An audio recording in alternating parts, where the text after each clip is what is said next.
បង្ហាញលក្ខណៈបច្ចេកទេសរវាងក្របបែកទម្លាក់ពីយន្តហោះក្នុងសង្គ្រាមថ្មី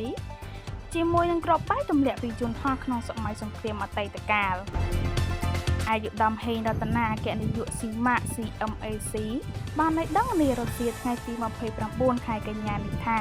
កន្លងមកមានអ្នកស្នើសុំអាយុដំឲ្យជួយបកស្រាយដោយចោទជាសំណួរថាតើធ្វើម៉េចបានដឹងថាក្របបែកទម្លាក់ពីយន្តហោះឬក្របបែកផ្លោងពីសម័យសង្គ្រាមមុននិងក្របបែកទម្លាក់ពីយន្តហោះឬក្របបាញ់ផ្លោងក្នុងសង្គ្រាមតាមព្រំដែនថ្មីនេះបើតាមចម្លើយខ្លីរបស់ឯកឧត្តម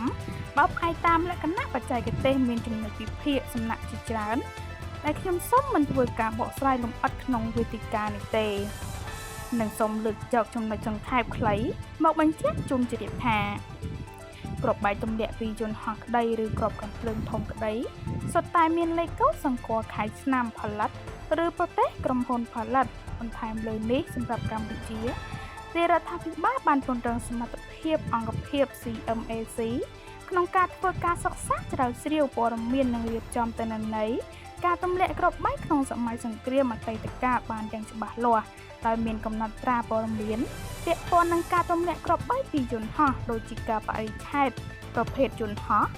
និងចំណុចទីតាំងនៃការទម្លាក់ក្របបែកទាំងនោះផងដែរ